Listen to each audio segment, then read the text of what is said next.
Break के बाद स्वागत है आपका। बढ़ते हैं अगली खबर की और। बड़ी खबर आ रही है जयपुर से। पूर्व मंत्री महेश जोशी के आवास पर छापे के बाद ईडी का बड़ा बयान। ईडी ने कल की छापेमारी में 39 लाख रुपए जब्त किए हैं।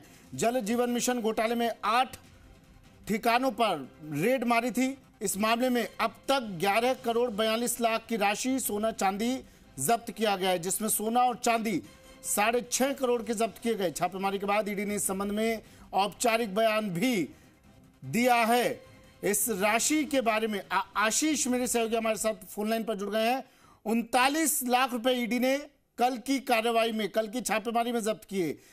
जो राशि जब्त की गई है आशीष, उसका कुछ डिटेल्स तो वहां से मिली होगी ना।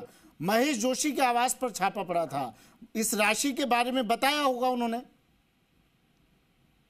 देखिए, ये जो राशि मिली है महेश जोशी के आवास से नहीं, बल्कि जो इंजीनियर्स या फिर ठेकेदारों के घर से मिली है। यानी कि कल की जो छापेमारी की गई थी, 8 ठिकानों पर ये छापेमारी की गई थी ईडी की जल जीवन मिशन में भ्रष्टाचार को लेकर।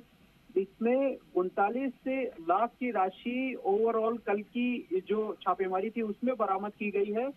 और ईडी का जो औपचारिक बयान है वो सीधे तौर पर कल की छापेमारी के बाद में देखा गया है। इस मामले में अब तक 11 करोड़ 42 लाख रुपए की राशि सोना चांदी बरामद हो चुका है। तीसरी ये रेड है ईडी की, जिसमें 11 करोड़ 42 लाख की राशि सोना चांदी अब तक बरामद हो चुके हैं, जिसमें से सोना और चांदी की मैं बात करूं तो 6 करोड़ 50 लाख का सोना चांदी अब तक जब्त कर चुकी है ईडी। देखिए, छापेमारी के बाद में ईडी ने ये पहला औपचारिक रूप से बयान आज कल की छापेमारी के बाद में जारी किया गया है।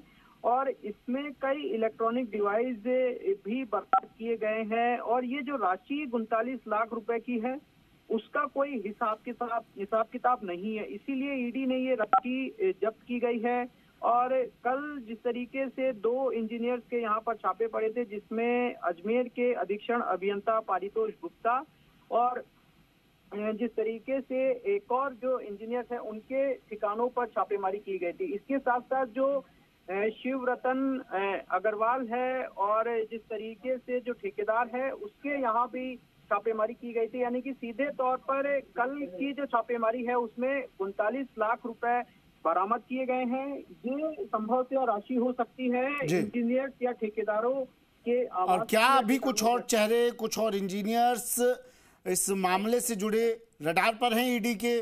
कहीं और भी छापेमारी की खबर आने वाले वक्त में? देखिए, निश्चित तौर पर जिस तरीके से लगातार जो नाम है वो भी अब सामने आते दिखाई दे रहे हैं, क्योंकि ईडी की जो कार्रवाई है, ईडी की जो जांच है वो फिलहाल अंतिम दौर में चल रही है। क्योंकि जो कड़िया ईडी जोड़ने का प्रयास लगातार कर रही थी वो अंतिम दौर में चल रहा है। और तकरीबन जो इंजीनियर से इसमें मिलीभगत थी उनसे सभी से पूछताछ हो चुकी है।